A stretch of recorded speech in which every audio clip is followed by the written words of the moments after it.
Gram panchayat Saraiya Gopal panchayat से चल पड़े हैं विकास की ओर। आपका भाई आपका बेटा अंशु सिंह जी। तो दोस्तों, अगर जो आपके ग्राम पंचायत को कमीशन मुक्त और विकास की ओर लेकर जाना है तो एक बार चुनना होगा अंशु सिंह जी को, जो कर्मठ, ईमानदार और युवा प्रत्याशी हैं। कैसे विकास होई, केकरा पर आस होई, सब लोग इहे कहते हैं।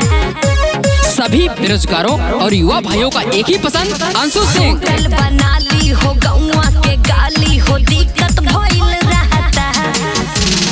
कैसे विकास होई, केकरा पर आस होई, सब लोग इहे कहता है। टूटल बना ली हो, गौवा के गाली हो, दिक्कत भइल रहता है। के बाटे चाहे तानी मन नेता लावे के बाहो।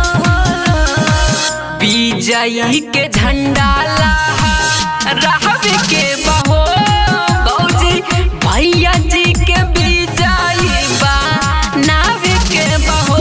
सुना ए नहीं के माला पही नावे के बहो, अब की अंशु भैया के जी तावे के बहो। घर घर में आवास होगा, कोई नहीं निराश होगा। जी हाँ दोस्तों, घर घर में आवास होगा, कोई नहीं निराश होगा। ग्राम पंचायत का विकास होगा, यही हमारा प्रयास होगा। तो भूलना नहीं है प्यारे मित्रों। गौवा में इन्हीं के हालानुबा, सब कहत टोला मोहल्लानुबा। सही कहा तड़ुए भौजी। होए विकास जम के हौए विश्वास सबके। पूरा गौवा में इन्हीं के हालानुबा, सब कहत टोला मोहल्लानुबा।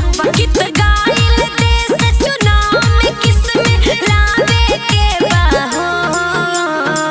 विजयी के झंडा रहबे के बहो बौजी, भैया जी के विजयी बनावे के बहो। सुना ए नहीं के माला पही नावे के बहो, अब की अंशु भैया के जी तावे के बहो। तख्त बदल दो, ताज बदल दो। जी हाँ दोस्तों, तख्त बदल दो, ताज बदल दो, बेईमानों का राज बदल दो। आपके ग्राम पंचायत सरैया गोपाल पंचायत से ईमानदार और युवा प्रत्याशी भैया अंशु सिंह। पंचायत के जनता के राय बाटे हो, तब कहत इहे सलाह बाटे हो। सही कहा ताड़ू भौजी, पूरा गौवा में चर्चा बा। कहत नहीं है बर्बाद, केहू पे न होई अत्याचार। पंचायत में जनता के राय बाटे हो, तब कहत इहे सलाह बाटे हो। काहे आनी सबर माँ बात जन जन के बतलावे के हो। चाचा चाची सबका बात लावे के बहो, भैया अंशु भैया के जीतावे के बहो। अब की विजयी के झंडा